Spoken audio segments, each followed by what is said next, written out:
And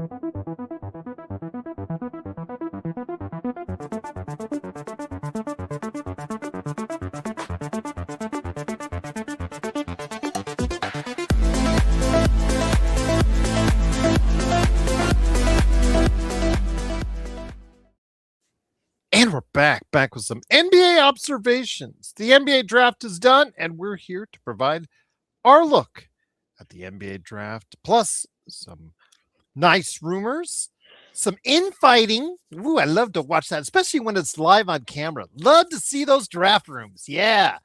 Whoever was that instituted cameras in the draft room should get like an immediate raise right now. Well, I don't care whatever company he's with now or she's with now.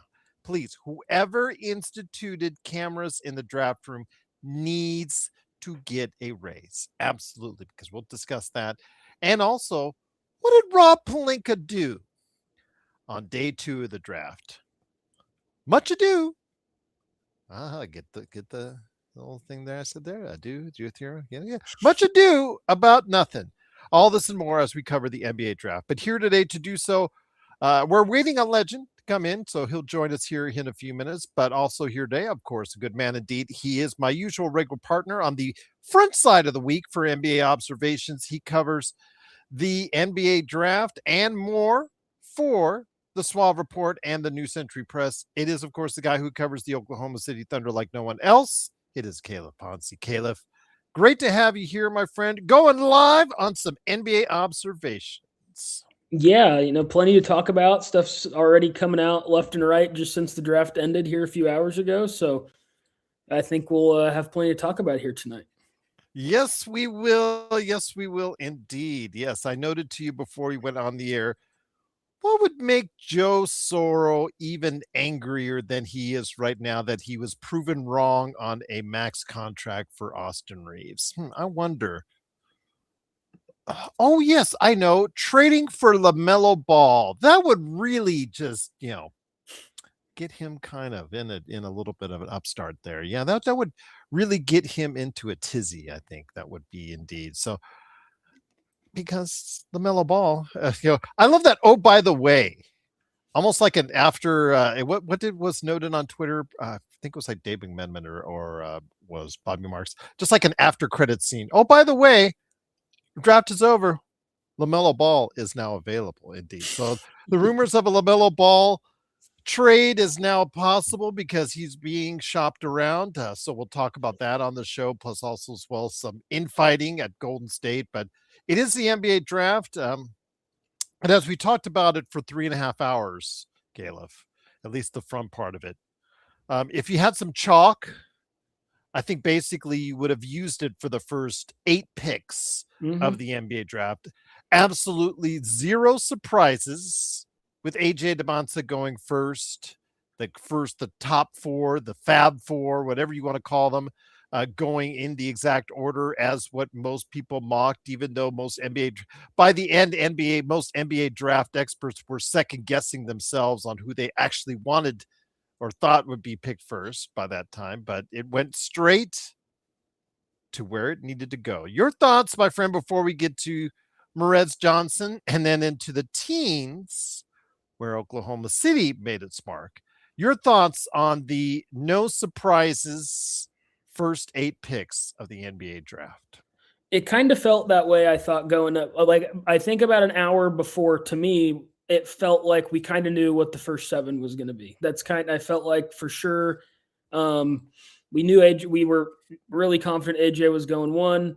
I thought after some jumbling around, the discourse would really come back to Peterson was going to go 2, Boozer's a lock at 3, Wilson's a lock at 4. It felt like Wagler was going to go 5 one way or another, whether it was the Clippers or another team. And then it seemed like the Brown and the Nets were kind of made for one another. And then obviously Acuff was never getting past Sacramento. So it just really worked out like I think how we all thought it was going to, really the week leading up to it. Like I just thought that really solidified. I don't think Flemings was super, like I kind of thought they were going to take Burries when they were on the board, Atlanta. There's some rumors that had picked up about that day of. I thought Flemings was an interesting guy. He has a negative or really short wingspan and he's not that big. And so I wasn't super sure of where he was going to go, but I do think it's a good fit in Atlanta. And then, after that is when it kind of goes a little bit maybe differently than we all thought it would be. Although I think it's the same jumble of players. It's just maybe in a different order than we thought. So they were coming into the section now, into the 9 through, I want to say 15 spot before it went into let's make a deal into that section of the NBA draft, because that came later. But the 9 through 15 spot started with Morez Johnson Jr., moving up a little bit more than expected to be the first of the 3 Michigan threesome to be drafted. And wouldn't you know, he's drafted by the team that's now, of course, has their head coach in Dustin May. Do you think that was interesting? Do you think Dustin May made this part of his deal, or that to say, hey, if he's available, let's go for him? I'm very familiar with him. Interesting how that happened and how that laid itself out. What's going on, Tyrone?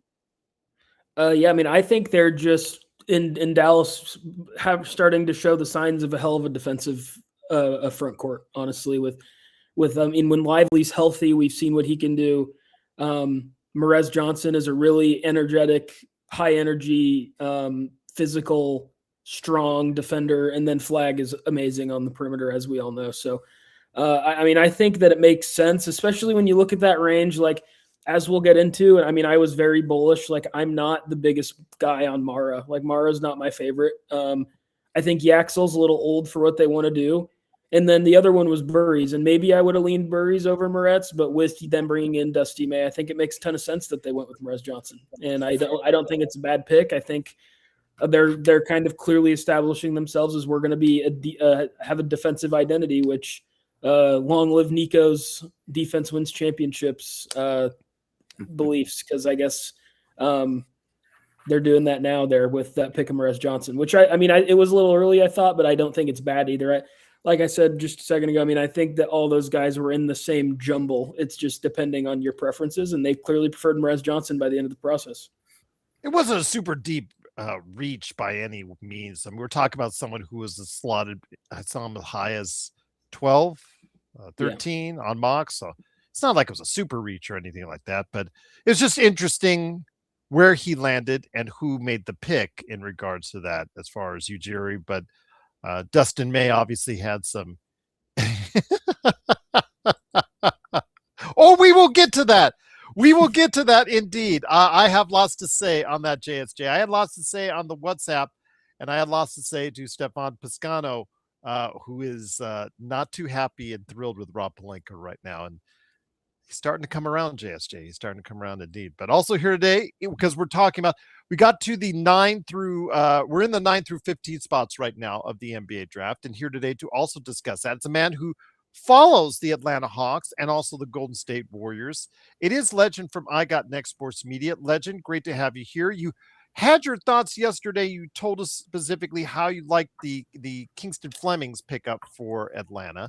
And we'll discuss later on how you guys stole Henry Vassar away from a very stupid Rob Pelinka here in a little bit. We'll talk about that. Yeah. I love how, well, again, no, gotta hold myself back. I really want to go off on Rob, but I'm going to wait. I got a lot to say. You guys know what I'm talking about.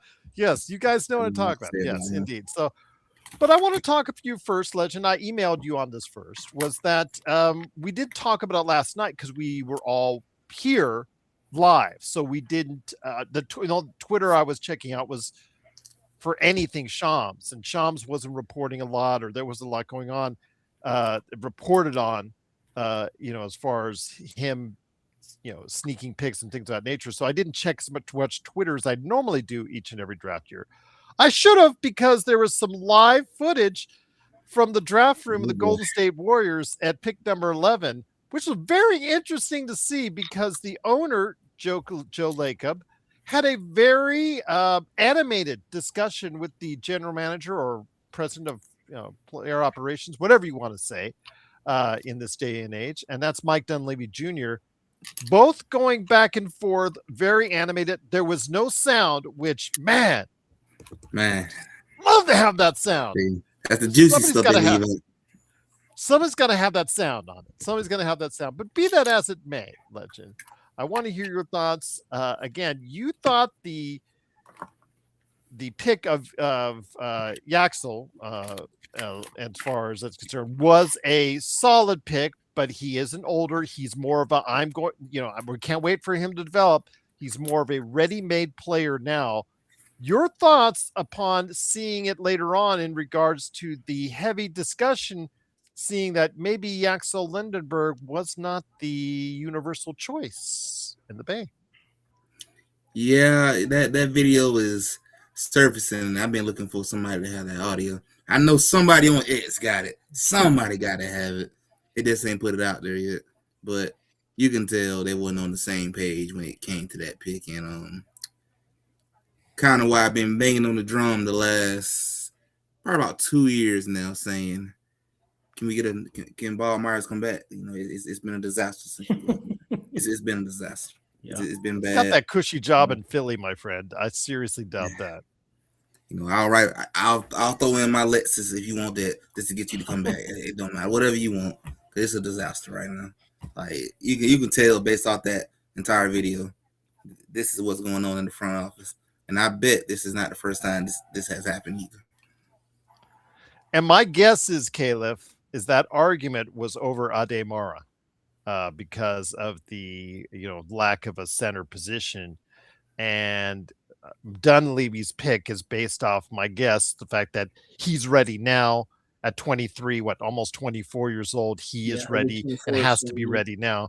Yeah, to be on the timeline of Stephen Curry, and Ademara may not be on that same timeline.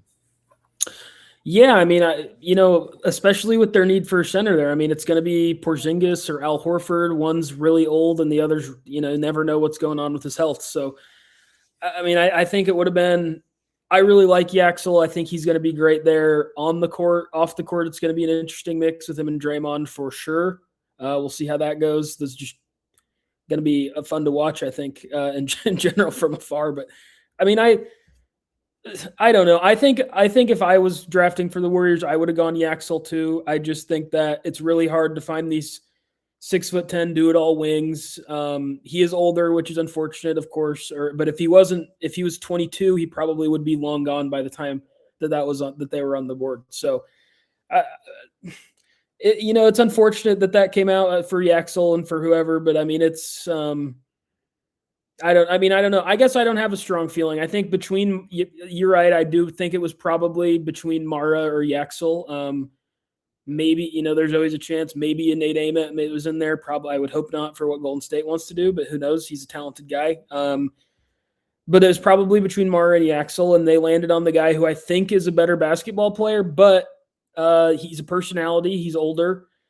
And the ceiling's probably lower than a guy who's 7'4" in shoes, who has really crazy passing ability, who is going to be a really good rim protector. And those are kind of all things that Golden State needs. I think he fits how Golden State historically likes to play with their strength and numbers stuff, things like that. And they just elected to go with Yaxel. But I mean, anyone who fortunately, I haven't really seen anybody super low on that pick, because I do think it's a good pick. I think Yaxel's going to be great. I think the right guys went 11, 12, whichever order you wanted them to go in. But clearly there was not agreement in the Warriors front office ownership, is not what it looked like, at least. So probably much to do about nothing would be my guess in the long run, that these things happen and blow over and whatever. But yeah, I mean, their operation just hasn't been as sound since Bob Myers left. The legend was on it. And, Mike Dunleavy needs these picks to hit, because last time he was in the lottery, it didn't go well, I would say, to put it nicely. So, we'll see. I think Yaxel's pretty safe, and he'll probably step in and be a pretty good player, and I like it for Golden State. All right. And not saying Bob Myers is, a great on drafting, because he's had his share of misfires as well. But, I legend I can get it. At least he will get, with his respect and the fact that he comes with a cachet of multiple rings, he probably would have Joe Lake up more in line as far as exactly what the organization wants to do than what we're seeing with Dunleavy. And was the Draymond punch under Dunleavy? I think because it's Dunleavy's kid that was taping it. That's right. It was Dunleavy's kid that videotaped it. Yeah, that's right. Yeah, So it was yes, him. yeah. So I mean, he just doesn't have that type of control. I think on the organization that Myers once did. So again, you could argue with some of Myers' picks during his tenure, but the fact that he was able to craft the teams that he did, yes, he did get some help, and as far as it's concerned beforehand, but still in setting it up and getting it done, it obviously speaks for itself. So, with that said, we will see what happens in Golden State. I just don't know why they should be fighting so much because, again, talent wise, they're just not there. Yeah, they're just not And there. this comes from a guy that follows the Lakers, who also has a team that's just not there. So again, you're almost like you're arguing over semantics. But okay, you want the win now player. I get that. I understand that you're trying to appease Steph Curry and do the best you can on his way out. I get that. What's happening, Trojan? Fight on. Indeed. It is, of course, our NBA draft recap. It is, of course, Calif Poncy from the New Century Press and the Suave Report and Legend from I Got Next Sports Media. Truly appreciate you joining us. We will get to Rob Pelinka in the second round. Oh, trust me, we will, as far as it's concerned. But shout out to the agent. Oh, yeah. Well, you know what they want to talk about. They want to talk about Rob. They want me to talk trash about Rob. And believe me, there's going to be a trash truck coming for that type of trash here in a second. But Caleb, we go from the top 15 picks now into the area of the draft where it started to go really awry here. Not just the fact as far as who is being selected as far as it's concerned, but also the types of moves that were being made, the actual a very good intelligence by what most people are determining to be the winner of the NBA draft and what the Memphis Grizzlies did to get multiple second round picks, then use 3 of those picks they got for just moving down to get Isaiah Stewart. They've also got Boozer, of course, with their top pick and whatnot. But your thoughts as the trade started to happen, the movement started to happen, and the uncertainty started to happen with those picks between 16, let's go 16 and through the rest of that round. Yeah, I mean, I thought Memphis did a pretty masterful job until it came to picking the player. I thought the way they moved down the board was really smart. I mean, when they picked Bennett Sturts for Memphis, I'm like, oh, that doesn't make much sense. And then it's like, oh, okay, see, that makes sense. And then I thought the same thing with Abuka Okori. I thought, oh, that's kind of weird. And then, oh, it's for Detroit. That makes sense. And then, picking up those 5 second rounders, I saw something. I haven't fact checked it. I don't know if it's true. I don't think there's a way to know if it's true, but I think I saw today that the 3 picks they got from Detroit for trading down are the exact same 3 picks they traded to Detroit for Isaiah Stewart today. I like the same. Essentially, I don't want to say they got him for free, but they got him for moving down 4 spots in the draft. I'd take Isaiah Stewart to move down 4 spots in the draft for sure. But I'm just not a big fan of Kareem Lopez, especially in this range was a little odd because I think we knew that the guards were going to go. We didn't know exactly when, and we knew one of them was going to fall. That ended up being LeBaron Philon, who falls to 22.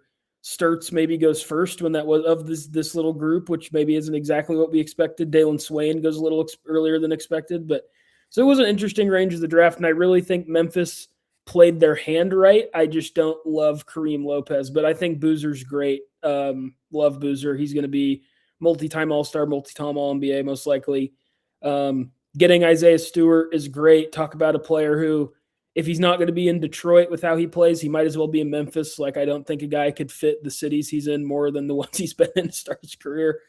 And we'll see what happens with John Morant. They might just have to kind of dump him somewhere if they don't have to attach picks, but I think it's time to move on and go into this Boozer era. And they're off to a good start. They did a good job picking up assets. They did a good job getting a culture setter with Isaiah Stewart. And we'll see with Kareem Lopez. I mean, I'm not a scout. I'm not anything like that. He's just not my favorite. But the Grizzlies historically have been great at drafting. Like, they're a really, really strong drafting team. And so we'll see how Kareem Lopez turns out. But the way in which they navigated the board, I thought was awesome. Legend, let me get you back in here. So again, be in the picks 15 to the rest of the first round.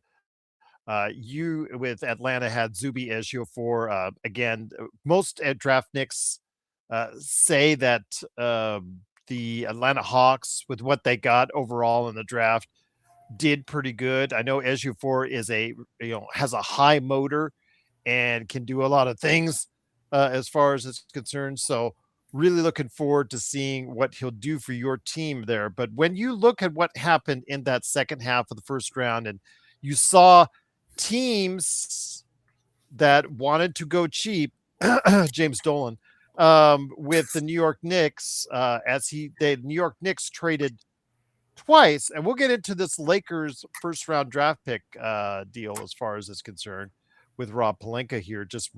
He just had like an ATM, just like, got some money. Here you go. Here you go. So with that said, my friend, it was interesting to see the teams that wanted to buy their way out of the first round and the teams that wanted to buy their way in for more of the first round. That was definitely interesting, seeing a lot of teams kind of doing that. James Dolan, that's why you want to be cheap. You just won a championship, but hey, do you? If you want to wait another 57 years to win another one, hey, knock yourself out. But I would have been willing to spend. I did won a championship. I'm trying to repeat, be the first team to repeat since my Warriors. Since look like their era is over with. But I would have been willing to spend. But it is kind of interesting seeing a lot of teams trying to get out, trying to avoid that second apron, and willing to just, hey, you take my first round pick, I'll take the second. So that is a little odd that a lot of teams was doing that, let alone the Knicks. I didn't think the Knicks would do that. I figured maybe they're willing to spend something since you want to try to repeat. So I'm not sure what they're going to do with Mitchell and the rest of their guys that you're not going to be able to afford.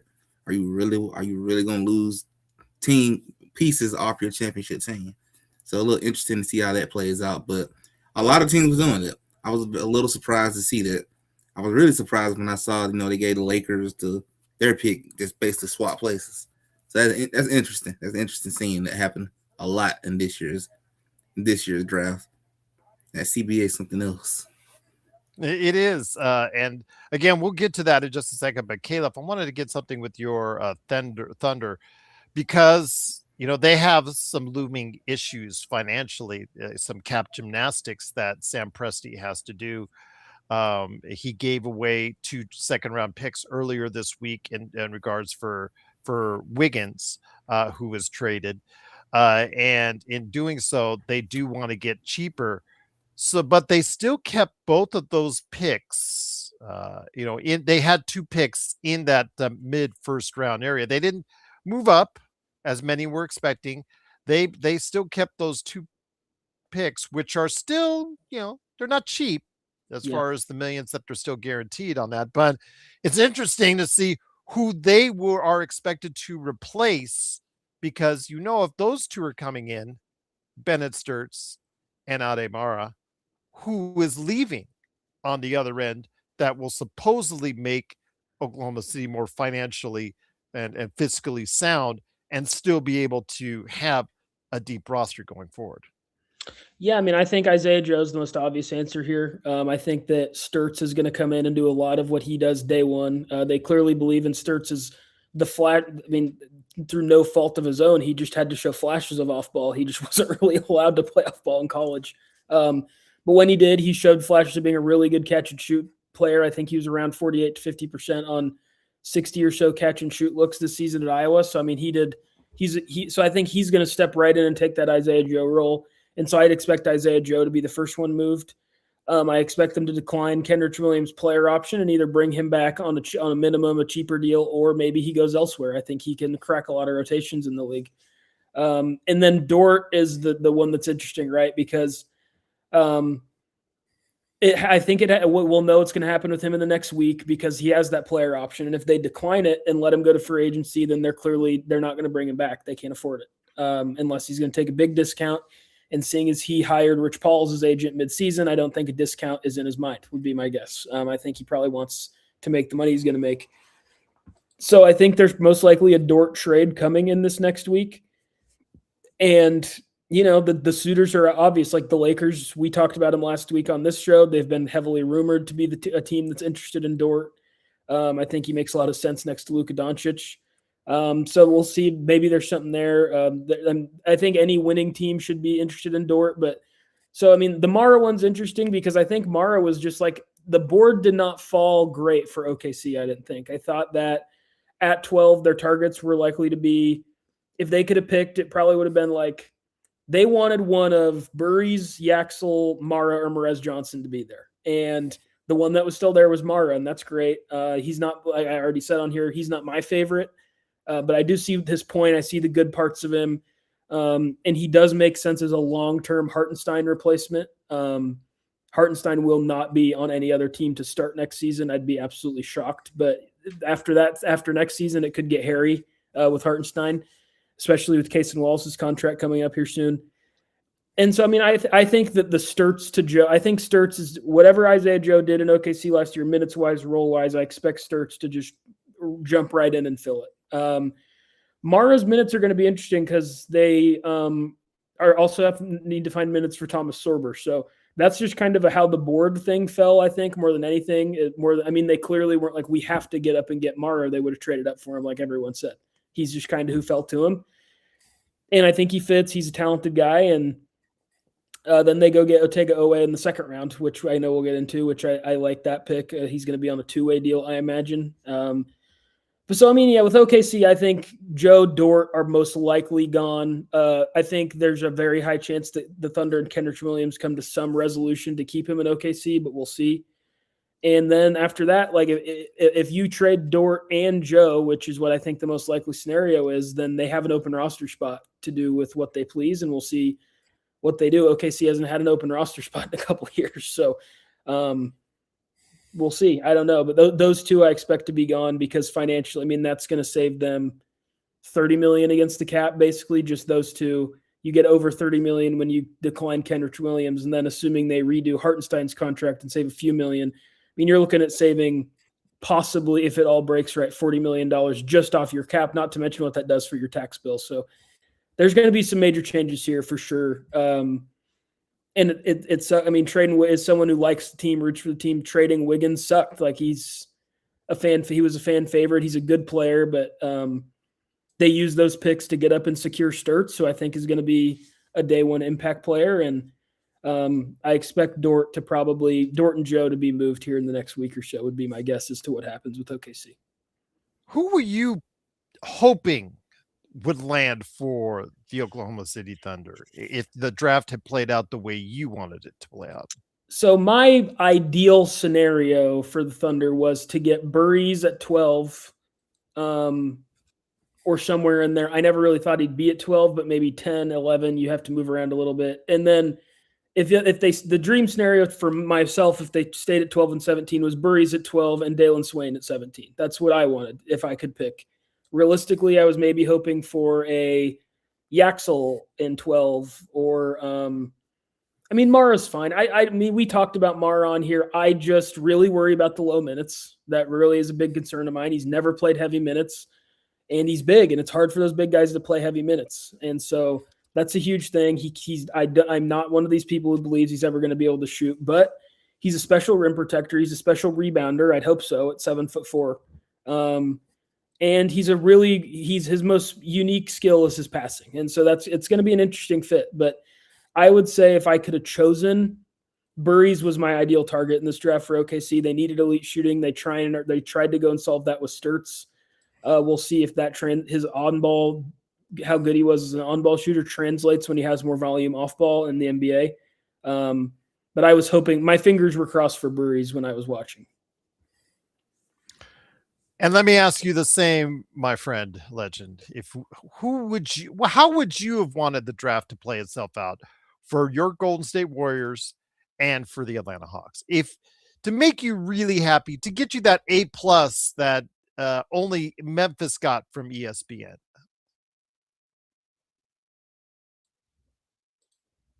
For me, I would say I'd have been more happier if the Warriors would have got a legit center, but I know that's like asking a lot. That's why I kind of wanted Mario.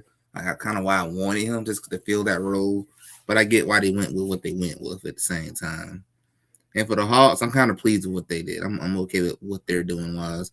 I'm probably more focused with them on what they do with free agency than the most wise to see if they can continue to build upon that success toward the end of the season. But for the Warriors, I kind of want to see them get a good center, a young center who can come in and step in and play some good minutes and try to get stuff one last shot at it before you go into rebuilding mode and be sitting at the same table with Milwaukee Bucks asking how you doing. But we both suck. So that would have been a better fit for you as far as Golden State with a big man in there as far as Ademar is concerned. That's what I personally would have liked it. But what about for Atlanta though? For Atlanta, I kind of wanted them to get a guard, which they did get that. And I kind of would have liked to see if they would have been able to get a center too. But I'm okay with the route they went.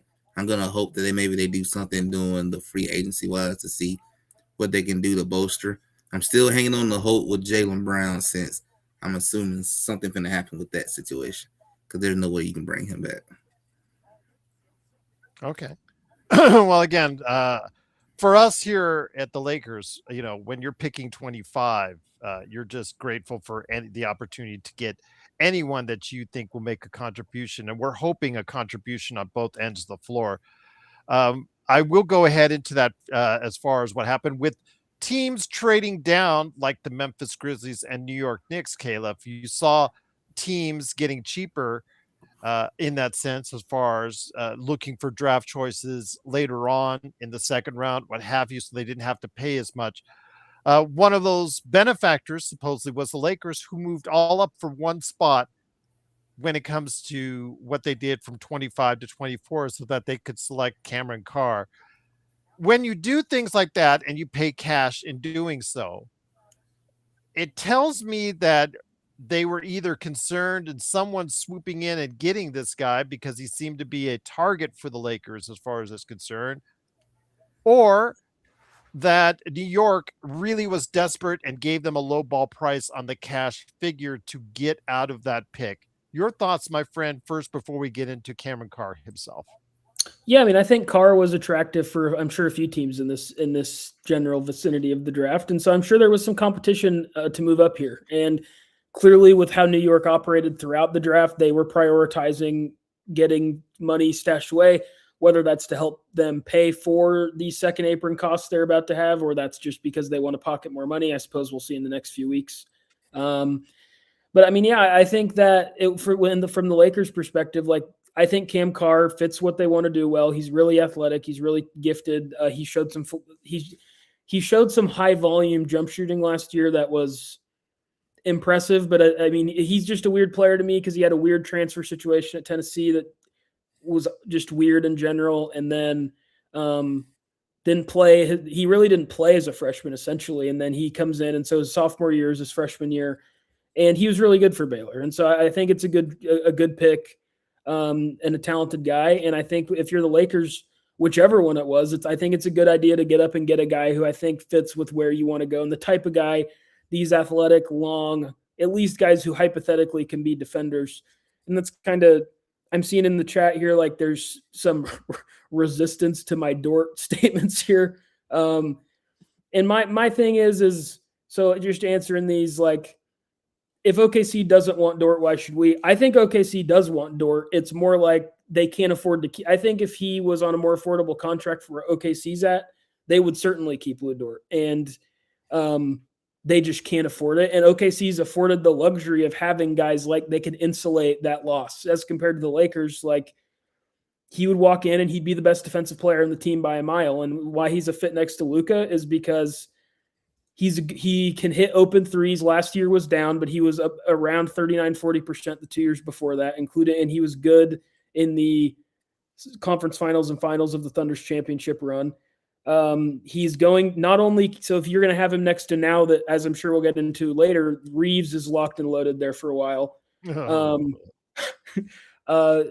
going to need someone not only who can guard really well, because those are two defensively weak guys. You're going to need someone who can guard up, and Dort guards up in size really well, despite being only maybe 6'3", 6'4". He can guard small forwards. And so those are the reasons why I think he's going to be able to be the benefactor of wide open corner and really good 3-point looks just by playing off of guys that are as good as Reeves and Luka.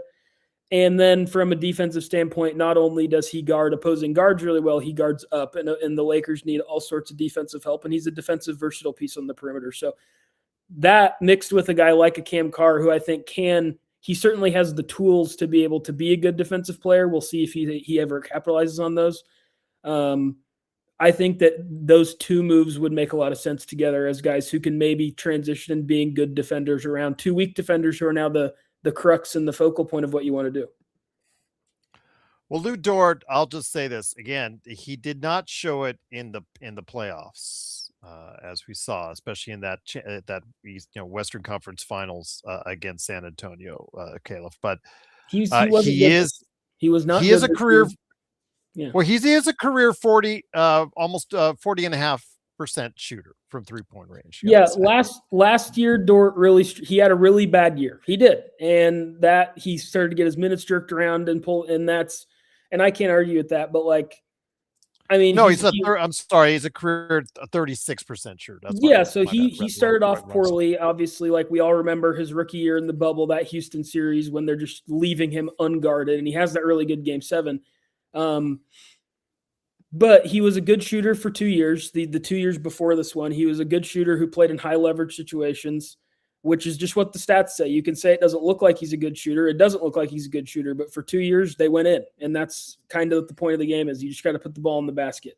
If you don't want to believe in his shooting, I understand that. And I'm not one of these people who thinks the Lakers should be given up. They need to get I mean, what did we propose on I think I said you gave me Lou Dort and a 1. Lou Dort and a 1. Yeah, it was that was for Herb Jones, but our original oh, that's right. Our original construction was Lou Dort for some faraway protected pick swap. That's what I think it is. I don't think the price for Lou Dort should be exorbitant. I just think that he's a good flyer for the Lakers to take, because you're going to have elite defenders to insulate these guys. And I mean, whoever Lou Dort's a lot better than Jared Vanderbilt, guys. He's a lot better shooter. And maybe even more important than being just a better shooter, which he is, he's a way more willing shooter. He will shoot threes. That is not a concern with him. He definitely will get them up. So, I mean, I personally think Dort's a good fit in LA. I think that not to mention, he's just someone who then he's not going to guard Luka, which is also a positive, especially if you're someone who's under the mind that he's just trying to hurt everybody all the time, which is not necessarily what I saw watching him 82 games a year. But there's certainly lots of people who think that way. And if that's the case, then you might as well have him trying to injure the other people's players and not Luka. So I think that I think he makes sense. I don't think there's a better option for the Lakers. And if you trade for him, he's on a 1-year deal, Frank. And then so if he does suck again, you don't have to bring him back. That's kind of another allure of that. And I don't think the price is going to be high or should be high. So that's kind of me. I think that Dort, Carr, even if he wasn't really not very developed at basketball yet, guys like Adu Thier, they're trying to get these types of guys that are these bigger athletic wing defenders to insulate Luka. Clearly they're targeting an archetype, and I think Dort fits the archetype. He's a little smaller than you want, but as I've said, he guards up really well. And the Lakers need people who can do that. Steve, I truly appreciate you watching, man. I truly appreciate your insight and what you're putting into the chat. But Vando's bad. Vando sucks. I'm just put it. Vando sucks. He is one of Rob Pelinka's worst contract signings in a sea of bad contracts and bad talent evaluations. The Vando contract sticks out as one of his poor jobs. Vando at this point is almost unplayable at times. In fact, he showed in the playoffs he's virtually unplayable in certain places. So, and times, because the fact is he is just not reliable on one side of the floor. He's just absolutely inept on one side of the floor, and you cannot have that in the postseason or the playoffs. And he is not. He's not an elite defender. He's not an elite defender. He's a decent defender. Excuse me, using proper English. He's a better team defender at this point in time in his career than a one-on-one defender. If you watch the games, he's a better team defender and actually helps out a lot better on that helping defense part of the game as opposed to a one-on-one defense, which he still gets Of course, like many players, like most players in the league, he still has certain players that just cannot go ahead and defend. And with that saying, Dort, again, if the Lakers do eye him, he'll have double duty because, again, he has Reeves coming back on a deal, which we'll talk about after we're finished talking about the draft. But yeah, Dort's work will be cut out for him. Whoever the Lakers get as some type of defensive stopper to go ahead and cover for Luka and Austin as that backcourt, again, especially in the playoffs, which I talk about, as far as the defensive issues there and concerns. Maybe Cameron Carr can develop with his great attributes, his athleticism, his length.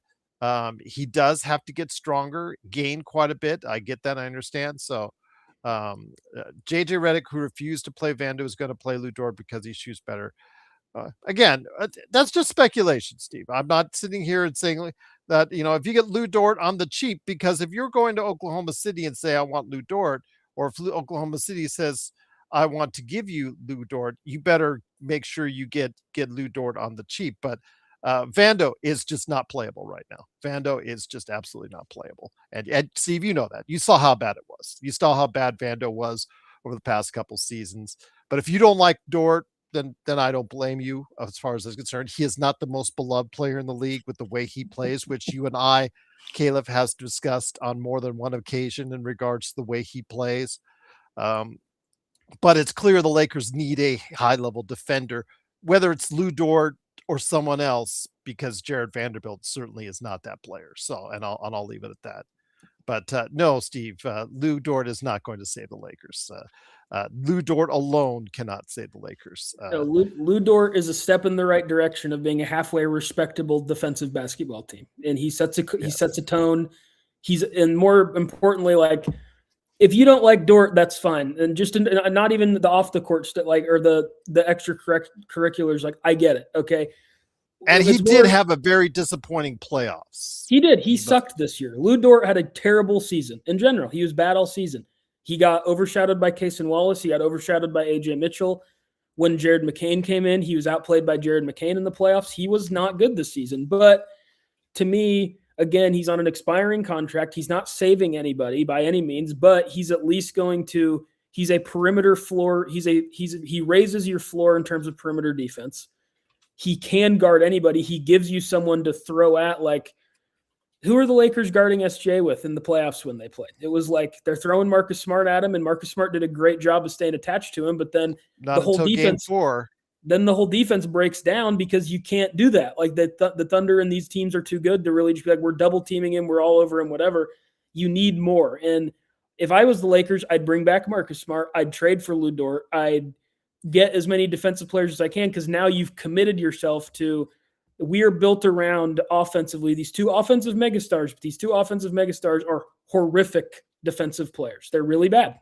And you have to have insulary people. So I get Dort's not perfect.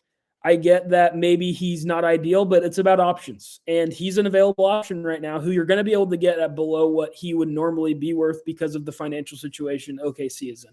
He was just first team all defense last season. Like, it's not as if he's clearly an absolutely elite defensive player whose defensive impact is not as recognized as it would be because he's on this team with all these other great defenders, but he's a great defensive player. And it matters that it depends what you want to take into account. Do you want to take into account this last season of shooting, or do you want to take more into account the two prior where he was a good shooter? And you got to also take into account he's going to get wide open looks if he's on the Lakers. So I'd be pretty bullish. And if OKC is attaching something to it, if they're attaching something to it, at least that'll get me interested. But we talked about Herb Jones versus Lou Dort, and Herb Jones being the cheaper value, which you coveted and you got as far as that's concerned. So even you recognize that the fact that, when Lou Dort just did not produce, like Trojan said, he did sit down at several points of time during the playoffs. This was kind of what our conversation evolved into with Reeves, where it was like, I get it, Reeves isn't perfect, totally. It's more about what are your other options. And if the Lakers can get Herb Jones for a reasonable price, get Herb Jones over Dort. His contract's better. He's a better player. Get Herb Jones. If you can get guys like that, get them. But the Lakers have to have defensive players if they want to even mean, we saw last season they didn't have Luka. We all know that. Reeves wasn't right. We all know that. LeBron's old. We know that, right? They were not put in a fair position to beat OKC, even if they weren't healthy, but they weren't going to mess with these teams whether they were healthy or not. I'm sure hope we all know that by now. Like, they just weren't on that level, healthy, not healthy, whatever.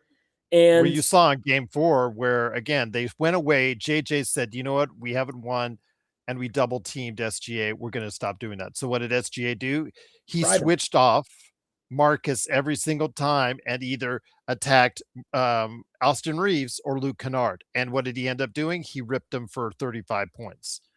Yeah, and so you just have to begin to build a depth of more defensive players. And Dort's the one who I think is going to be the most reasonably priced that is gettable. And if you can get better than that, get better than that. So, like, he was on the bench for the Thunder. People on the bench for the Thunder would play in crunch time for the Lakers. They're not in the same boat right now. Like, that's, I mean, like, there's a lot of guys who, when the Thunder were healthy, weren't, like, AJ Mitchell wasn't a lock to be on the floor for the Thunder when they're, and I know that's not the best fan base to say that to after how good he was against the Lakers, but I mean, AJ Mitchell wasn't a lock to be on the floor for the Thunder in the playoffs if he wasn't playing well. Like, just because someone didn't get on the floor for a team that's as deep and talented as we've seen doesn't mean they wouldn't be on the floor for the Lakers. And so, I mean, I think that if they can get him, and it's all about the price. If OKC's out here asking for something ridiculous, don't pay it and go get him as a free agent on a cheaper deal, or don't get him at all and go get someone else, whatever you want to do. But again, this is just about what are your other options. That's what this is what the NBA is about when you're in a position that the Lakers are, where you have to do it now. You can't say, well, Luka, we didn't get him this year, but we're going to get a good defender next year. You can't do that. You got to do it now. You're on the clock. And I think Dort's going to be the most cheaply realistic one to acquire. And I don't necessarily think OKC needs to attach anything. I don't think they need to get anything crazy back either. I think this could be some second round picks. This could be a first round swap that's protected. This could be something like that. But I think that everyone who's going to super overreact to Dort's value because he had this bad season when he was just great the 2 seasons prior, and he's on an expiring deal, or you're getting him in a sign and trade, whatever. I think that that's just kind of living in the moment. And that's a player who, if you would have told Lakers fans after OKC won the title that they were going to get Lu Dort, I think they'd be delighted to get Lu Dort. But then now he had a bad year, and now everybody doesn't want anything to do with him. So, I mean, there's stuff to it in here. Like, I get it. Like, Steve, if you can get Herb Jones, go get Herb Jones, 100%. He's better than Lou. He is a better player. He's on a better contract. I just don't think anybody's. I mean, I saw that the Lakers or that the Pelicans want 2 first-round picks for Herb Jones. Sorry, and that's a way heavier price than a couple seconds or a swap for Lu Dort. Like, those are just not.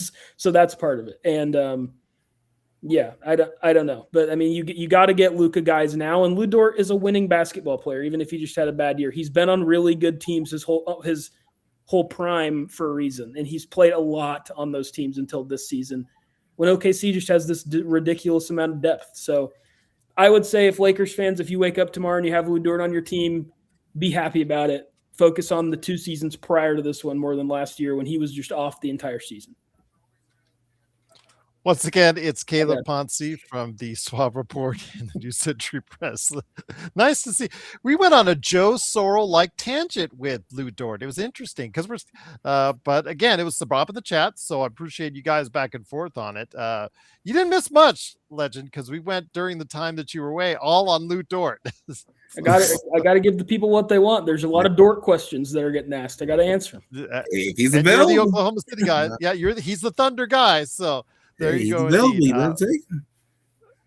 Well, again, that was a source of debate based on how he performed this past season and the playoffs, Legend, which caused the debate indeed. I would have to see what the trade is that the Lakers, the Lakers end up giving something for Lu Dort. I have an issue with if the OKC Thunder give us something along with Dort because they want to get off the cash, then maybe we start looking into it as well. I know Steve doesn't like it. I would prefer other options myself personally, Steve, but again, if they throw me a number 1 and say, here you go, we give you Lou Dort to cover for your cap space, I'd at least look at it, Steve. I would at least look at it, indeed. I just don't think that's realistic, because like if that's the case, the Thunder can just decline his option if that's their lane, like then they don't have to give up anything. So I don't know. It's about, if you want him, you're going to have to get him before he gets to a competitive market, would be my guess. But if you don't, then you don't, and that's your choice. But have fun throwing Austin Reeves on SGA again now that Rui's going to be gone. Like, have fun doing that in the playoffs. Yeah, that's going to be a lot. That's all I have to say about blast. That's a blast. Yeah, that's thank you. I've heard that all day already, Calif. Indeed. But we will get to Austin Reeves here at the end of the NBA draft here. But again, it was interesting to see how that layered itself out. My thoughts as far as who I wanted to choose went to Boston with Chris Senack Jr. And it's interesting because the ESPN gave the Lakers a C for Cameron Carr and an A- for Boston for Chris Senack. So that was, interesting to see how that laid itself out. So I'll leave it out there. But I think Carr can be good. I think it'd be athletic. If he can shoot 40% in the league as far as from three, I think you've got a lot of dynamics you can run with. But the thing is, the next day, Rob signed up a guy who plays his exact same position. So how much time is he realistically going to get in those developing years? We'll have to wait and see. Indeed. But Legend, let me bring it back to you.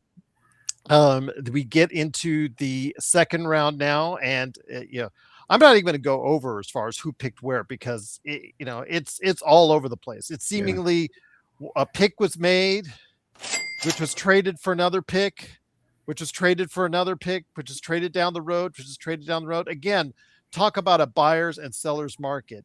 Was there anything, before I go into the Rob Pelinka bashing, is there anything for both you guys that stood out in the second round? Intel Wild says the way the NBA is designed now is terrible. Plus, when are the toenail clippers ever going to be punished for what they do? I agree with you. I don't know when that tap is going to happen. I think I might be confined to a wheelchair before that ever happens, because the way that they're slow on this aspiration case. So your guess is as good as mine, Intel, but I do appreciate the super chat on that. So Legend, your thoughts on the second round. I'll start with you, my friend, because Atlanta, they solved the mystery of what went wrong with Henry Vassar. Yeah, they made some interesting moves too. I'm not gonna even lie, I did not watch too much of that second round. I was like, man, everything is all over the place. I didn't watch too much of it. I ain't gonna even lie. But I was just like, man, I see everybody's doing everything all over the place, almost doing the Oprah chant. You take this, you take this, you take this. Everybody just pass along all your draft picks. Don't even matter. I'm curious to see how these second rounders panned out. The 45th pick, to give you an example, was traded 4 times. Oh wow! And the 58th pick was traded 6 times. I would feel some type of way if I got traded that many times. I'd be like, come on, do y'all want me or not at this point? I feel like we on YouTube. I can't say that now. But Henry Vassar dropped. He was actually in most mocks picked at the tail end of the first round, maybe high end of the second round. Your thoughts, Legend, on how you got Henry Vassar? What was there a medical thing we were not aware of? Was there something in the interviews or the workouts we're not aware of? But this is a kid, 20 years old, that could stretch the floor as a 7-footer. What went wrong with Henry Vassar? Now, I was a little surprised to see he had dropped that low. So that type of situation made me wonder, like, maybe it's something about him that teams know way up ahead that made them nervous about him, or just didn't do good during the interview process. But I was a little surprised that he failed and we managed to get him. So I'm not sure what's going on with him, but with him being a second rounder, we can take a chance to see what happened. Whether he work out or not, it's not a end of the world if he don't. But that's a little odd that he fell that low.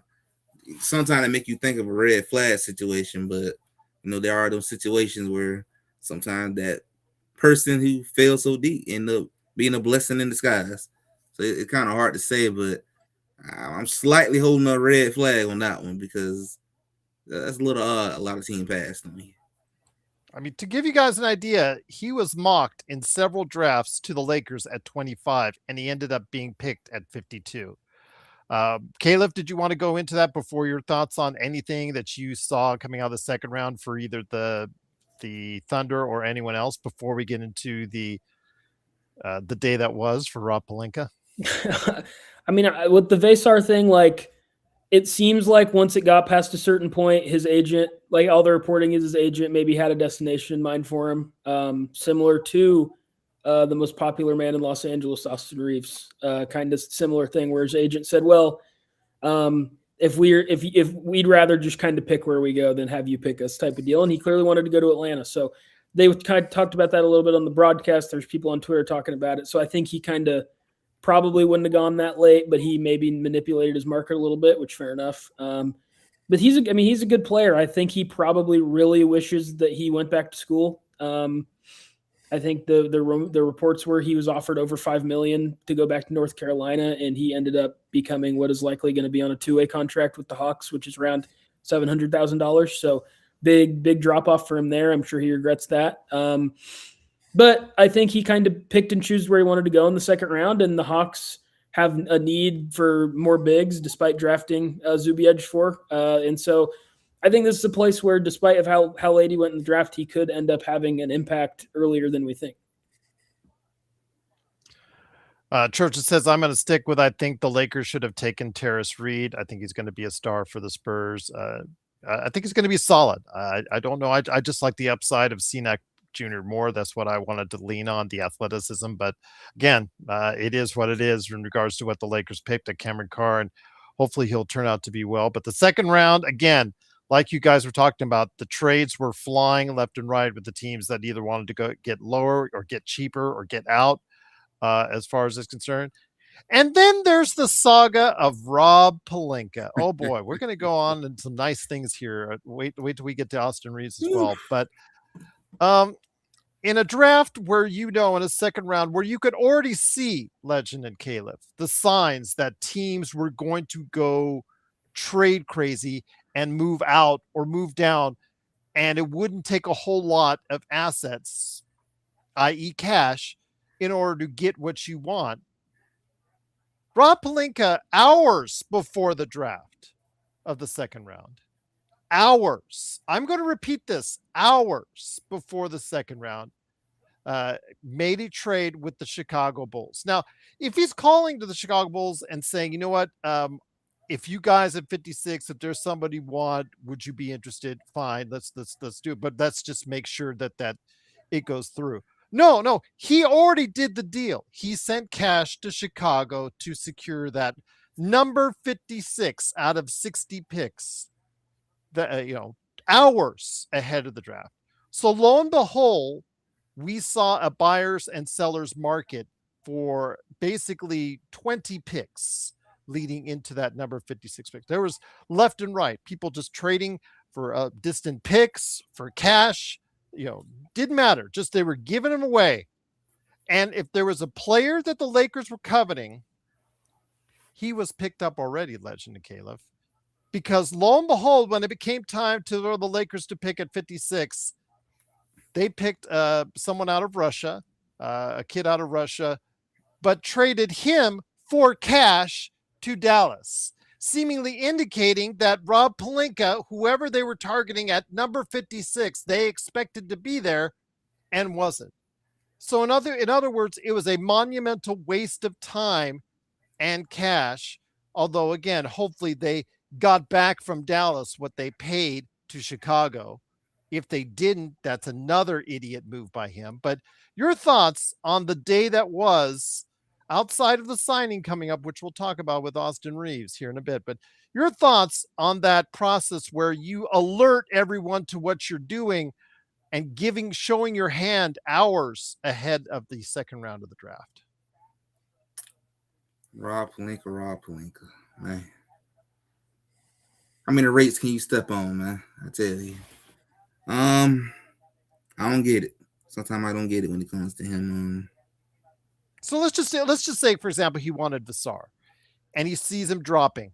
He could have gone to one of those teams in the 30s or in the 40s and made the same offer, relatively speaking, Legend, that he made to Chicago hours earlier and gotten the individual that he wanted.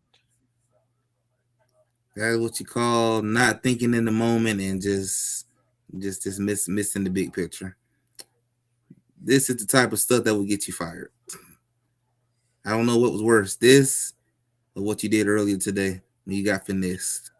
I don't know which one's worse, but this type of stuff is why you don't win championships, because you continue to make blunder decisions and just you wasting people time.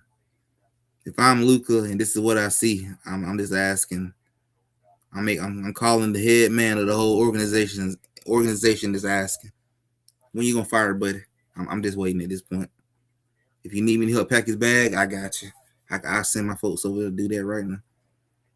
Because this type of stuff is just not going to help you when you keep making mistakes like that, Wise. And it makes it hard to trust you to lead my team toward a championship when you make, boneheaded decisions. So I'm going to say the most. I'm going to say what I really want to say when we get to how you got finessed. Yeah, I mean, I just thought it was really poor. It's just really poor asset management. Like, it's just all there is to it. I mean, if you do that, like you've said, like, you likely have a player that you've circled that you are going to make moves up the board for. Now, not to relate another thing back to OKC, but this is what OKC did for AJ Mitchell a few years ago. They traded in a few hours before the draft at 56, and then they moved their way up the board to pick him in the late 30s. So maybe that's what their plan was, to get Vesar. But if that's their plan, it was right for the picking, and they just didn't do it. And so, I mean, no matter what the ideal is, and I doubt they got the money back. Like they probably overpaid for it because they thought they were getting ahead of something. They're being smart. And then by the time it gets to 56, and they don't want to draft, everyone knows they don't want to draft, and they just paid to get there. And so they probably lost money on it. Just by the sheer negotiation tactics of it. So it's just really bad asset management. I don't think it matters beyond the fact that Lakers fans already really hate Rob Pelinka, and this is just yet another thing to add to the file. But I mean, no matter what, I'm assuming they lost money on it. The owner's probably not happy about spending an extra however much money just to do it for no reason, to say you had to pick for a couple hours and no other reason. And looky here. Yeah. I gotta pick. Looky, daddy. Yeah, just terrible asset management by Pelinka here. And I mean, like Legend said, this is not how you set up a championship winning team. This is not taking advantage of your opportunities. A guy who I'm assuming you're interested in, Henry Vesar, is tumbling down the board, and you don't make a move up to it. And maybe his agent signaled he didn't want to go there or whatever, but I always think that's overrated, where it's okay, well, what are you going to do if we do draft you? You're not going to come, just go get the guy if you want the guy. So terrible, just really poorly managed by the Lakers in general. And with whatever that was, it's going to seem minor because it was such a late pick, but it's just, again, another thing on top of all the other things that are just mounting frustrations. Remember last year for Duthiero, they moved up twice. They played hopscotch twice to go ahead and get him. They moved up. They weren't comfortable with that so they moved up again. So again, Intel, you'll like this analogy. It's like the player, you're playing poker in one of the casinos. You're playing high stakes poker, and everybody's starting to think about what they want to bet once they get their cards. And you're that guy who's already showing that he has the greatest hand he's ever had in his life. He's already showing that he's got that royal flush. So guess what? Everybody folds and you get nothing out of it, which is what the Lakers got today. They got absolutely zippo from the second round of the draft. Why did the Lakers draft Thiero? He's injury prone. And again, Matea, he was injured. Yeah. I mean, that knee was a problem right from the get-go, but hopefully Thiero is on a better path. He better be, because again, that's Rob Pelinka, another miss by Rob Pelinka indeed. But speaking of misses by Rob Pelinka, before we get to possibly the second big miss of the day for Rob Pelinka that had Austin Reeves sprawling all over a golf course, which made Joe even more depressed, which I'll go into here in a little bit. After the draft, there was news. Well, first of all, the during the second round, Stewart was traded from Detroit to Memphis with 3 of those picks they got for just moving down in the draft. Calif, I thought that was a shrewd move by Memphis. You can say what you want about Kareem Lopez or whatnot, but getting Stewart for essentially pocket change, which you got for moving down, it's not bad at all. No, it's a great move. I mean, Stewart is a good player who isn't great at keeping his head on straight, and now, I mean, I have to work on that. If he started to overdo it this year, where it almost became a detriment instead of a benefit for him, and so he's gonna have to walk that back for sure. But he's a talented player. His rim protection stats are nuts. He's clearly a guy who can be in an 8-man rotation on a really good team, not to mention a team like Memphis that's going through a rebuild. And yeah, you essentially get him for moving down 4 picks in the draft. You get a guy that has the track record that Stewart does. So, I mean, I thought Memphis, other than picking a guy I personally just don't like very much in Kareem Lopez as a prospect, I mean, I think their process in general was awesome. And Boozer's going to be great. And if Lopez isn't good, who cares? It's the 21st pick, and you basically got a guy is good in Isaiah Stewart just to move down. That's another guy maybe the Lakers should have been sniffing around just another guy who's like a good big who can do stuff, which is not something currently on their roster. So I think it's a great move, and I think more teams should have been sniffing around trying to make it. Maybe they were, and this is just kind of what made sense in the moment for Detroit. But I think it's interesting. Why is Detroit doing that? Who are they opening space for? I think Norman Powell might be an option there. We'll see. But it's an interesting move on both sides, because why do you do that if you're Detroit? You're clearly doing it for a reason. And for Memphis, I mean, you're getting a guy who's clearly a good NBA player for very little cost. So good move for both sides, assuming Detroit does something with the extra financial flexibility they picked up. And then we heard at the end of the draft, like I was talking about Calif earlier, like end credits roll. Oh, yeah, something right after the end credits, like a Marvel movie. Oh, by the way, Shams Charania said, oh, by the way, LaMelo Ball is being shopped around by Charlotte.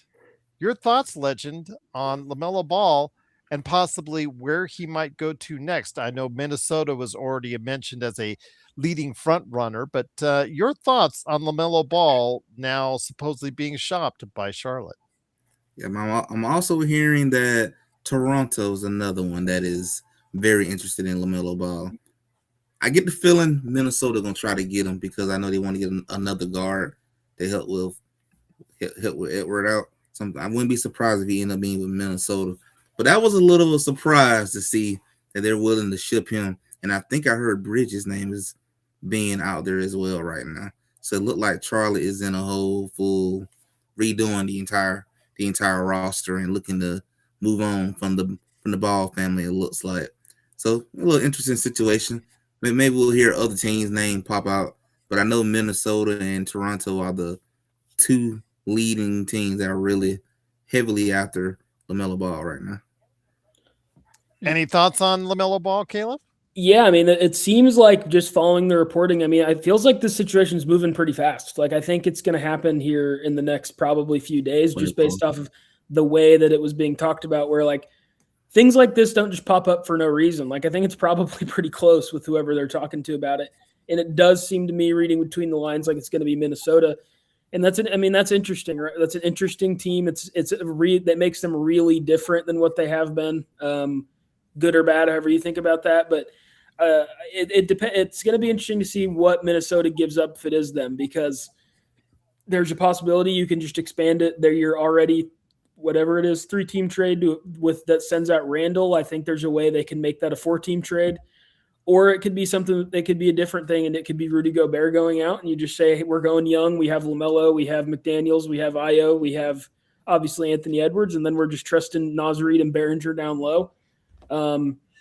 Or maybe you just bring him in and you keep Gobert to insulate a not very good defensive player in LaMelo. But I mean, I think it's pretty interesting because I've been pretty down on LaMelo in his career, and if I was Charlotte, I just wouldn't be in a rush to trade him right now. Like, you finally have something good going, and he has his drawbacks. We saw him; he was not good in that Miami playoff game, the Miami playing game that they won. He almost lost him the game multiple times before he hit a game winner. So that's kind of the LaMelo Ball experience in a nutshell.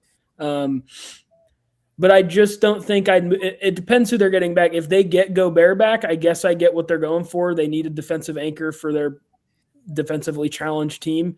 And they think that they just drafted Christian Anderson. He can fill in and do some of the stuff LaMelo does. But if it's just like you get DiVincenzo and some picks deal, I just don't know what the point is. Like Charlotte's good. I don't know what the rush is to mess this up. If you're Charlotte, you're finally good. I don't know why you're just like dying to trade him out, but I'm assuming the return's going to be pretty good, or else they probably wouldn't be thinking about it. So it's going to be all about the return here for me.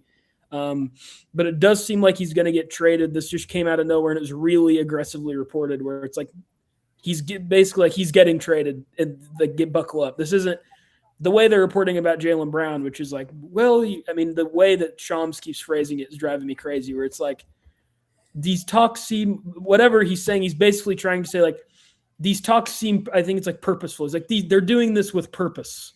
Like, what does that even mean? I would hope they're doing it with purpose. They're calling.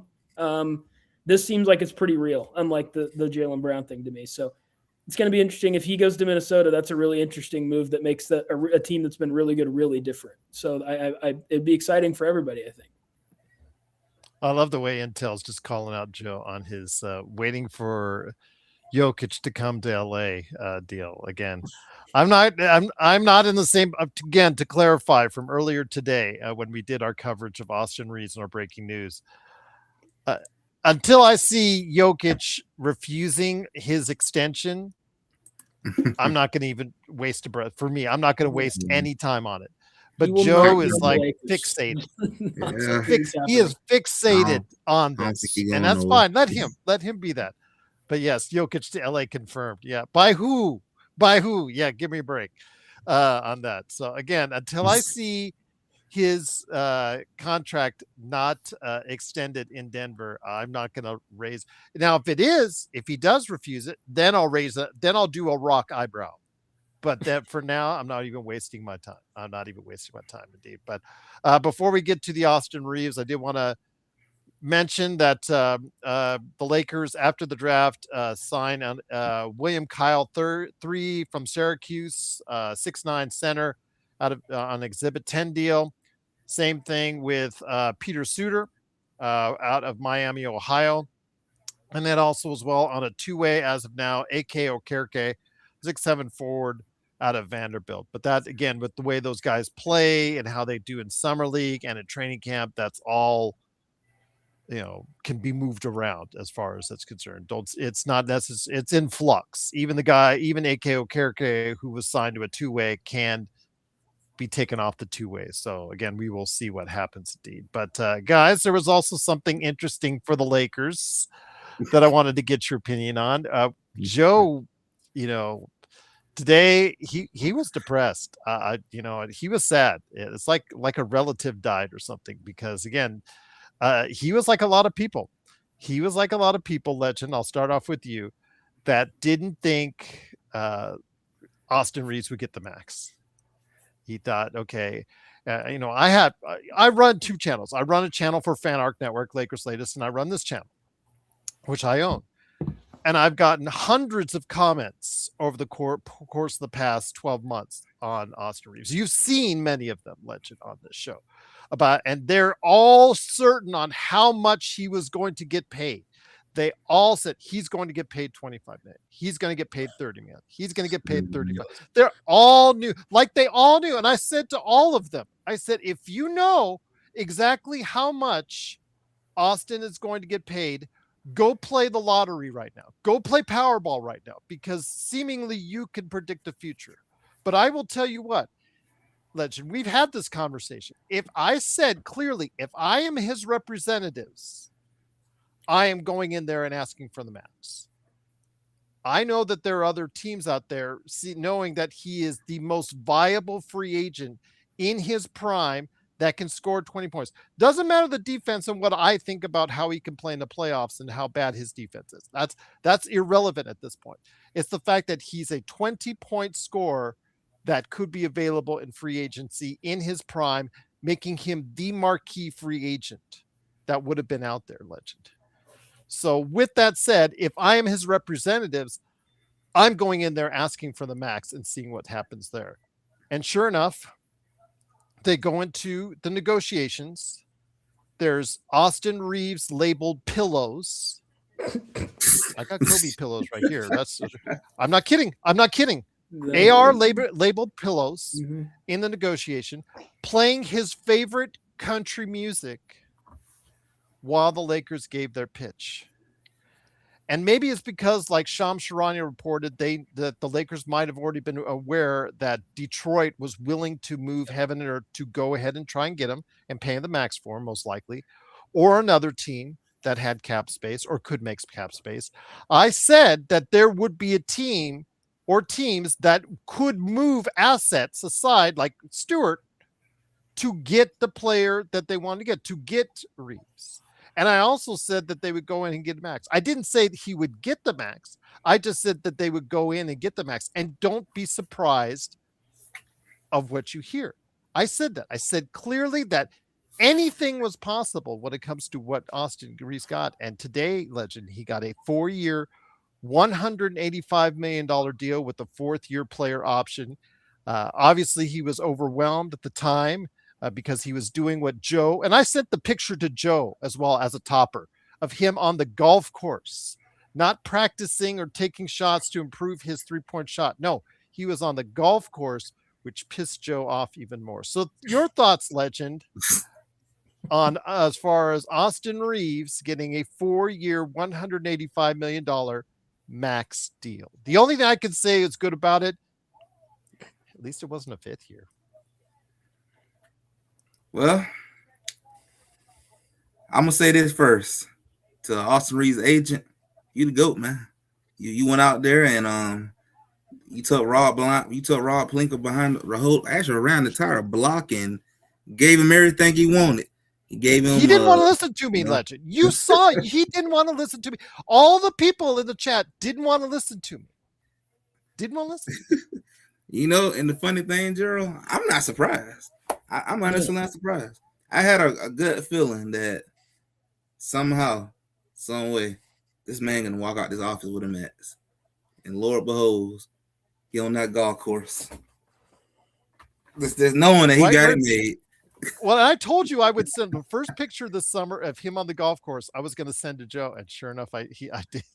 I mean, Rob, this is my thing. Did he deserve to get paid more? Absolutely. He was worth way more than that contract.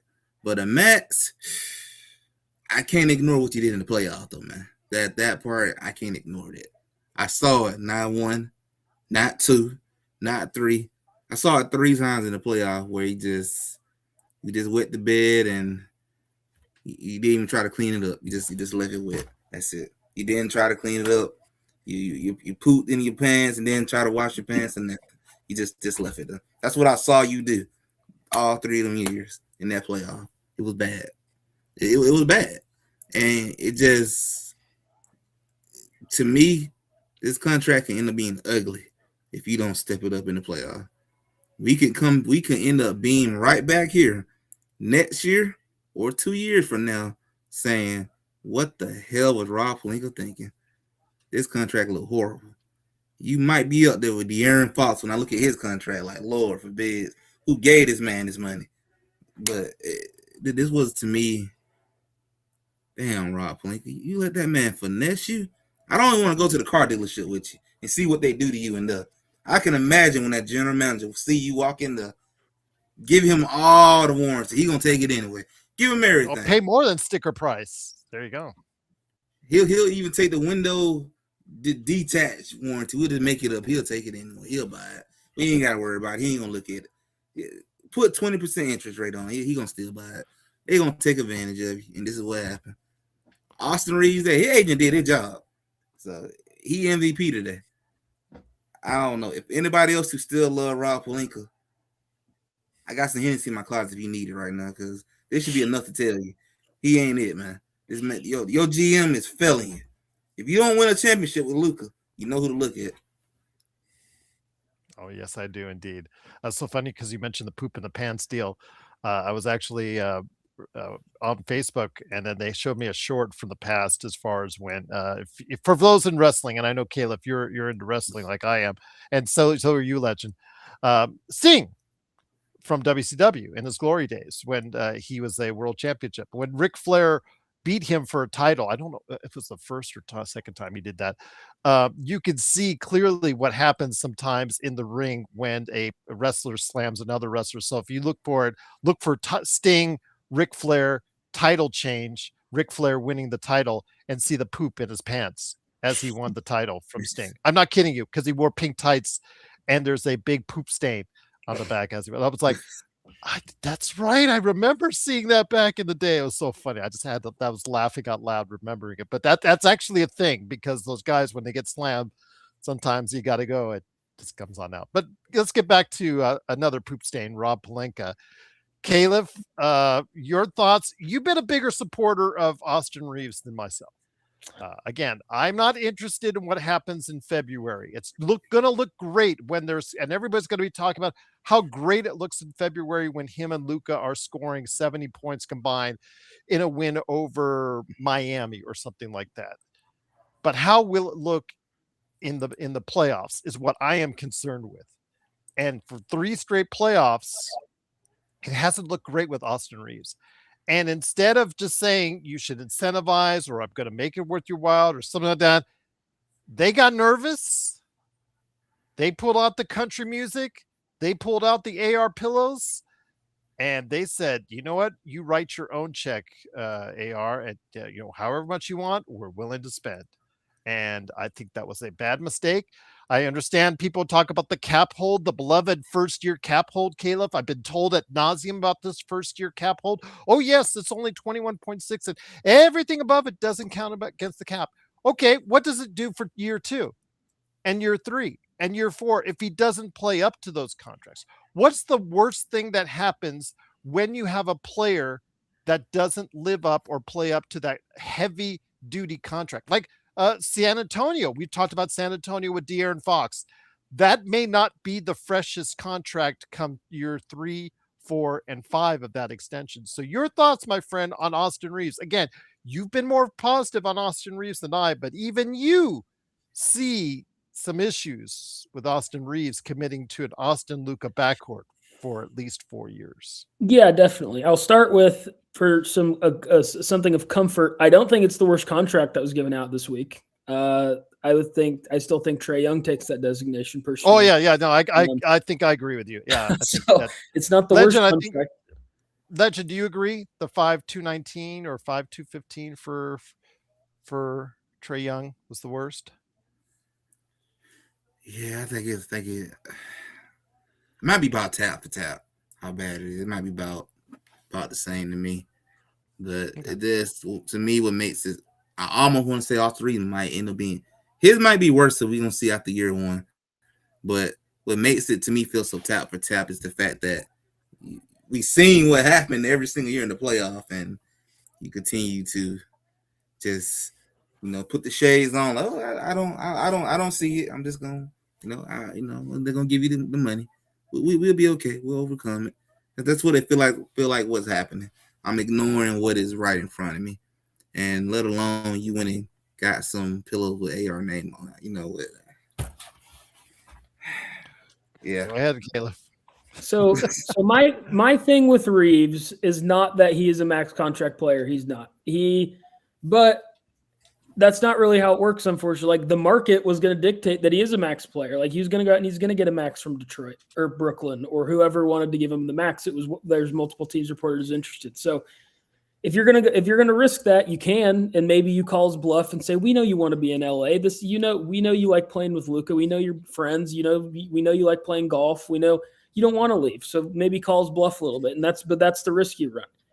And if you do that and you just let him go, and he's like, sorry guys, I'm going to Detroit. I have a better chance of winning a championship there. You lose him for nothing. And In the past, that'd be more okay. I'd be more okay with that because it's the Lakers. They're going to get a free agent. There's always a free agent. Whatever. The Lakers live in this space that only the Lakers live in, where superstars just fall out of the sky for the Lakers. That's how it goes.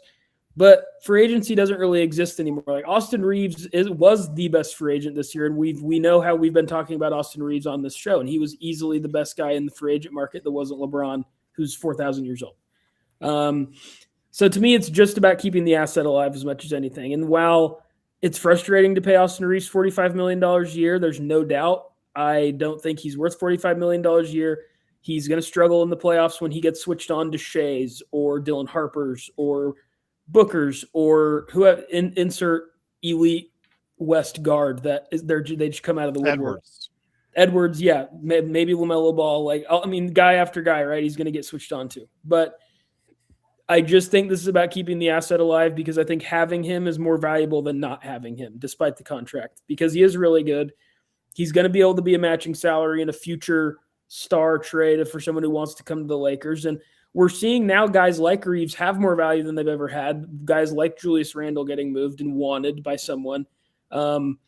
Guys like Trae Young getting max money because now it's more valuable to be in the middle. And I think Austin Reeves helps you be in the middle. And so that's not your goal if you're the Lakers, but say that the Giannis thing fails miserably and the Heat are like, oh my God, we have to scramble. What are we going to do? And Bam Adebayo becomes available. And now Miami says, well, we kind of want to stay we don't have our picks. We want to stay in the middle anyway. We need a matching salary. All of a sudden you have it. And it's a guy who's been an all-star level player in Austin Reeves. So that's more what I think it's about.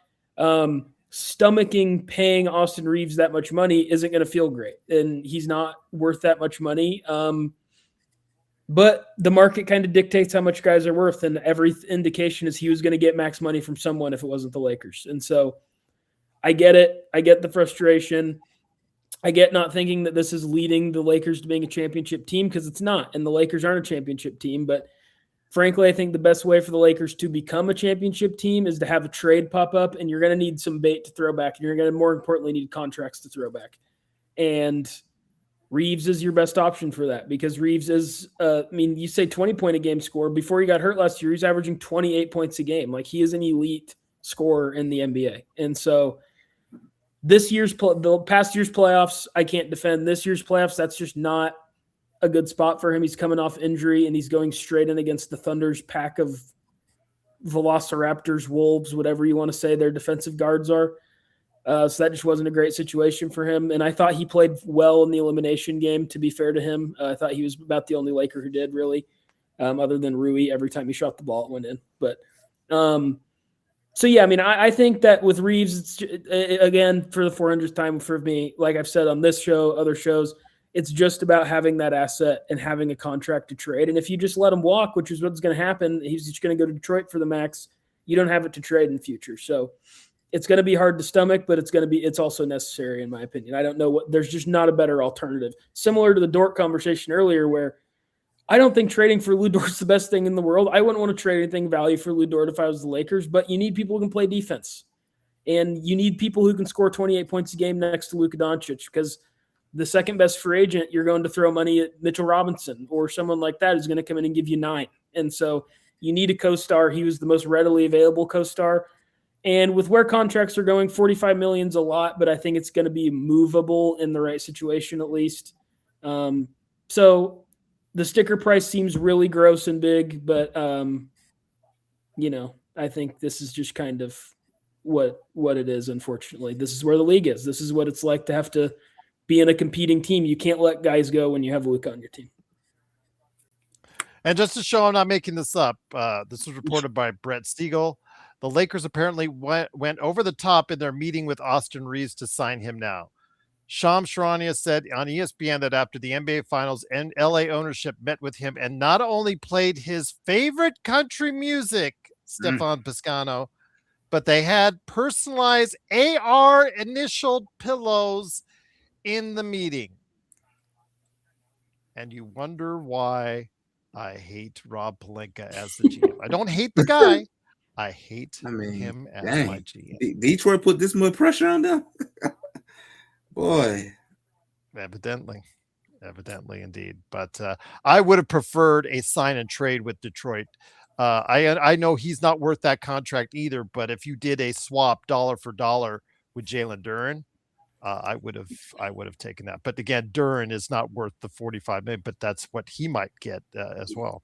Yeah, I mean, that's my thing though. Is like I'm sure you would have, but then Detroit be like, why is Detroit doing that? Like I think the guy can dream, can he? Though you can't. I know you can dream, but it's as a non-Laker fan, it is my job to somewhat make the dreams of the Lakers a little more, and then everything. Well, you do know, but then all of a sudden, Luka Doncic just spawns on your team one day. So really, I don't know. It's hard to tell you that anything's too unrealistic, but. I just don't think the sign and trade was there. Detroit can open up the space. I mean, I just think this is what it had to be, and I really do get the frustration, truly. But I just think, again, I don't know what the alternative was, and maybe I'll be wrong, and it'll be an untradeable contract. But I mean, if we just saw Trae Young get traded and maxed basically for more, like $10 million more a year than this, almost, I think Austin Reeves is tradable, especially it's only 4 years. I hope so. Again, having as one thing I will credit Joe, having AR as your second highest paid player, although we don't know what LeBron, if he comes in, will be paid for. That's the interesting part. And I'm not putting anything past Rob Pelinka now. Could sign him for anything. Although they are hard capped at the second apron because of the cash maneuvers. All three of them that Rob made in the past 24 hours. Yeah. Even though they're not expected to get there, they are hard capped at that second tax apron. Indeed. So yes, way to go, Rob. Way to go. But it is, of course, the Lakers fast break. What? I'm sorry. I'll say Rob the GOAT. Yeah, he's a GOAT. All right. Certainly not the greatest of all time. He's just a GOAT. Legend, I got Next Sports Media, Calif Poncy from the New Century Press and the Swab Report. I cannot thank you enough, but let's go ahead with some final thoughts on the past or the Giannis trade. You guys haven't weighed in. I haven't brought you in for your thoughts on the Giannis trade, so we can discuss that before we head on out. Legend, a little deal was made in advance of the NBA trade, NBA draft. It was the Wiggins trade, yes. The Julius Randle trade we could discuss as well. But let's start off with the biggest of all the trades for one guy headed to South Beach. He's taking his talents to South Beach. But how good will the team in South Beach be in Miami for Giannis Antetokounmpo? I will say they are better. Like they got him better. Obviously, getting Giannis is a big improvement. But you got a depleted bench right now. And you got to really try to fill out that bench. You know, you can have all the star talent you want, but if you have no bench, you're not going to go anywhere. So they're going to have to figure out how to fill up that bench. You're going to have to figure out what's going to happen with Norman Powell. Yes. I don't know if you can afford to pay him or not. I don't know what you're going to do in that situation. You got to figure that out as well. But to me, looking at this roster, even when they fill it out, I think they'll be a good team. I still don't think they can come out the East. I still think you got a lot more work to do. They be able to really come out the East. I will still pick New York, Boston, and Cavs over you still. I will still pick them. You know, I throw even the Pistons in there right now. I need to see a little bit more from Miami. I need to see what it looks like when they get on the court and see who do they add for their death row. Because right now, it looked better. But it's just not enough to win right now. It looked like you just in a situation where you're just relevant, pretty much. I had noted to Joe, and that's right, Legend was there as well when we talked about the Giannis trade, I believe, before. So I correct me on that. I'm sorry, Legend. My apologies on that. Calif, I had mentioned that to Joe that the reason why they turned down the Jaylen Brown end of it, not was just because Baylor Shireman or Hugo Gonzalez or a pick swap was involved in the trade or not. I really think that they turned down the trade in Milwaukee is because Jaylen Brown makes them no better of a team than they were last year, and they'll be in purgatory forever. It's about rebuilding this team from the ground up and being able to repair itself, i.e., 6 years ago, with one Oklahoma City Thunder after the bubble team that they had. They decided to break it up, make the maneuvers. Obviously, the trade came into play for Paul George. And by the way, I also want to make another correction. Last night's pick by the Oklahoma City Thunder is not the last part of the deal. It's the last pick unless they do a swap in next year's draft. Is that the last one? Is the pick swap next year? So this last year, Morrow was the last part of the Paul George trade. This is something that Sam Presti somehow got in on when the Clippers traded for James Harden. I think they needed to unlock a future pick to trade, and they had to give. So this has nothing to do with Paul George. So the Paul George, that's done. That the Paul George deal. Paul George trade is finished. I think maybe we can next pod. I think we can maybe come together and declare a winner in that one. I don't know if we can make any calls tonight on who won that trade or not. But yeah, I mean, I think with the Giannis deal, it's a lot of this is about Norman Powell to me. I think Norman Powell is a good player, and they're going to need his outside shooting with this current roster. Davion Mitchell's up and down, and Giannis and Bam are not good shooters. Wiggins is a good piece, I think, here. I think this has the potential to be a really, really good defensive team because of what Wiggins can do when he's engaged. Davion Mitchell's really good, and then Giannis and Bam speak for themselves. But the bench is problematic, and I don't know a way that they're going to be able to make it better because the deal, I think, is basically they're hard capped at the first apron, I think, is how it works. And they have $19 million to go until the first apron now, which it's going to be hard to even re-sign Norm Powell for only $19 million. I don't think they can. They're probably going to have to trade a Jovic or attach some assets to some of their existing contracts just to be able to re-sign Norm Powell. Then you're weakening your bench even more. So I think I don't know. Pat Riley's pulled rabbits out of hats before. This is a talented team. This is a team whose top 7 I really like if they bring back Norm Powell again.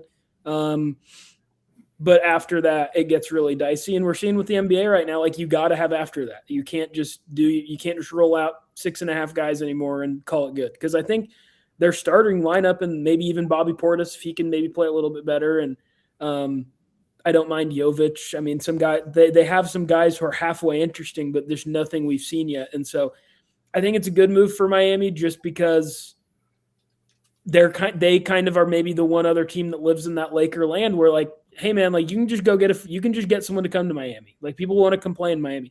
There's no reason that Giannis Antetokounmpo should have been I want to go to Miami over Boston. He should have said, I want to go to Boston. We can win a title.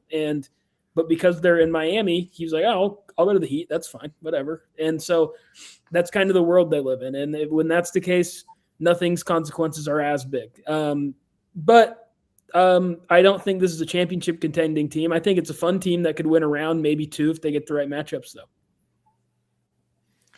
So with that being said, it is, of course, the NBA observations, our thoughts on the NBA draft. If you have them and you're watching this after the fact, please let your comments be known down below on anything relating to the draft or the trades leading up to the draft. Legend Calif, did you want to comment on any of the other trades that were made beforehand? The salary dump by Minnesota, trying to figure that out.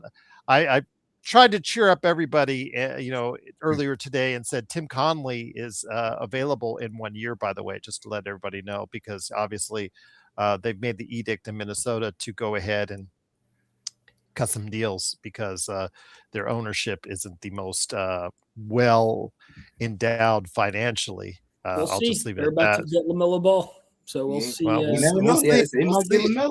We'll see. Yeah, well, if they get it right, you're right. If they get it right in place of Julius Randle, there you go. Absolutely. But we'll see what happens with that.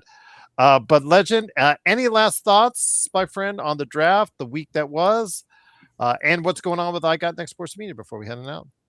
I will definitely say, there's definitely interesting, this year the draft with what moves have happened and all that. Good to see Giannis finally been traded. We can move beyond that now. And it's going to be interesting seeing how things happen for some of these teams. The only team I'm really interested in seeing is will the Washington Wizards be decent? Just be decent, getting to play in, and that's a win. Just getting to play in. But other than that, you are counting on Trae Young and Anthony Davis. I'm just letting you know. I mean, hey, if in Washington, what you got to lose at this point? I mean, you've been through it all. You can't get no worse, right? Can't get no worse. With those contracts, AD is asking for an extension. 2 years, $140 million. Asking for an extension. Washington Wizards fans, don't worry. You'll win a championship. Play NBA 2K27. You'll win every year. I guarantee you. But if you want to check out my channel, I got Net Sport Media. We will definitely begin picking up on streaming next month. I might do a stream tomorrow, actually, and then talk about the Hawks and Warriors, talk about what happened with them wise, talk about the Giannis trade, talk about how the GOAT Rob Pelinka got finessed once again, like he always do, nothing new in that department. But and then we're gonna talk about how I might go ask Rob Pelinka to go give me a Maserati. I think he'll do it. He'll do that for me. And he'll pay over the sticker price for it too, as well. Oh, make it even better. Make it even better. I might slide in to give me some rims on there while you at. Just put some shiny rims, Once again, it is Legend from I Got Next Sports Media. Please like and subscribe to everything he does on that great channel indeed. But before we head on out, Calif, New Century Press and the Swab Report, any last thoughts on the week that has, the week's not over, and I might ask you to come back on if something happens as far as it's really big. But any last thoughts? Yeah, Jason, Rob Pelinka wasted about 2 hours. Now you know what? I had no desire to do a live show. I could have done a live show, and I knew not to do it. So there you go. Any last thoughts, my friend, before we head out? It should be. I'm interested to see what happens with this LaMelo Ball thing. Like I kind of mentioned earlier, I think it seems like it's going to move really fast. And if that goes to Minnesota, that's really interesting to me. That's a big wrinkle there for a team that we've seen right on the brink of getting to the finals the last couple of years. It just hasn't been able to get over the finish line. We'll keep an eye on Jaylen Brown. That's always interesting. We'll keep an eye on Lou Dort to the Lakers. See that? I'll come back up. We'll do an emergency pod. Lou Dort to the Lakers. When that happens.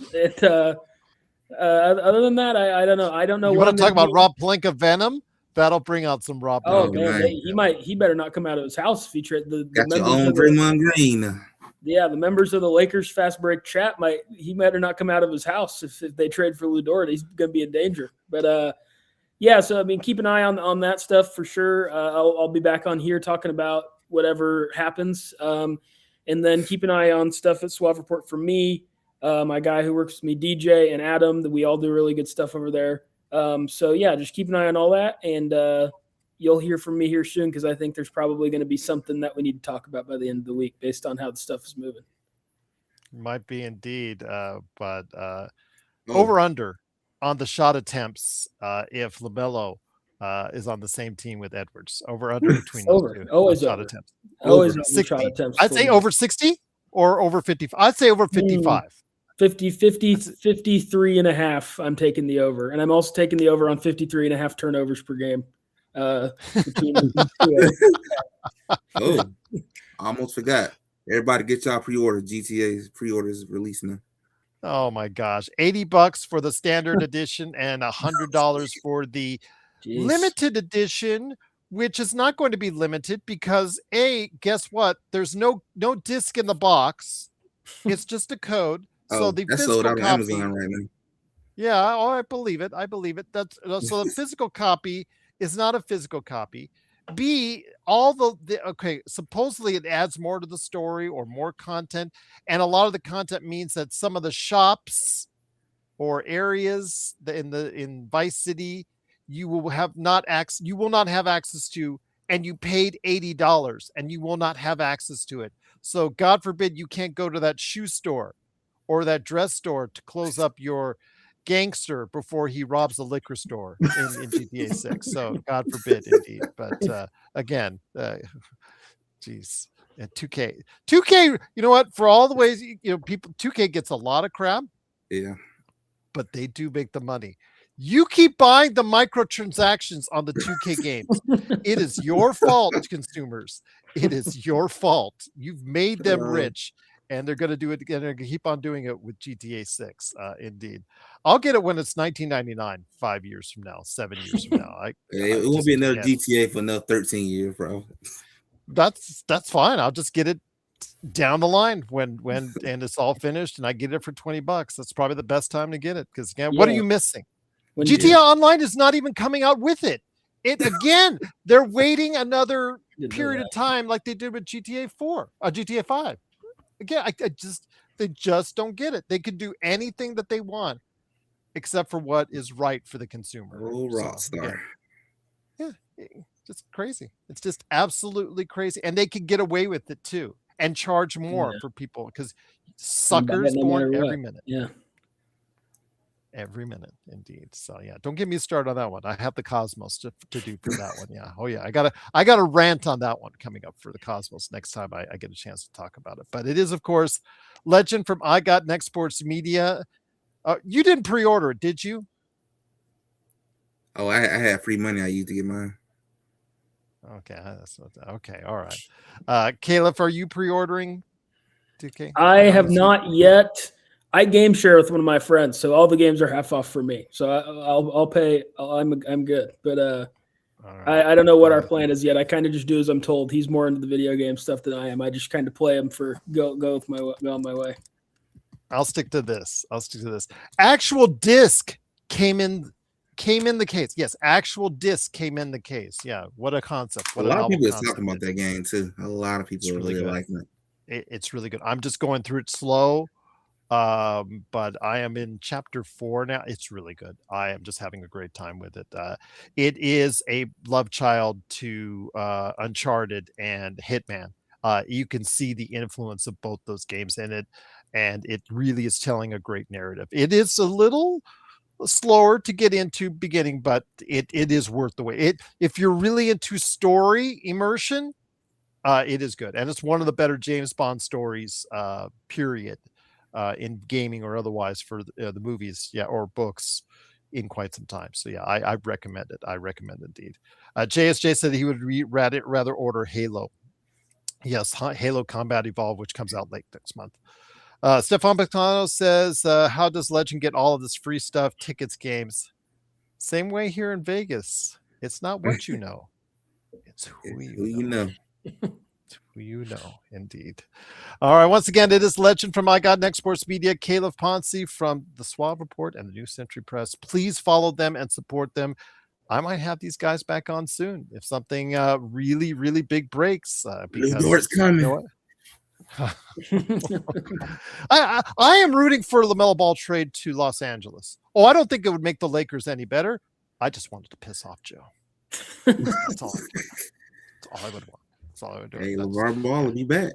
You know what? If we're not going to win a championship, pissing off Joe Soro on a nightly basis when LaMelo takes 30 shots and goes 8 for 30, I just can't wait.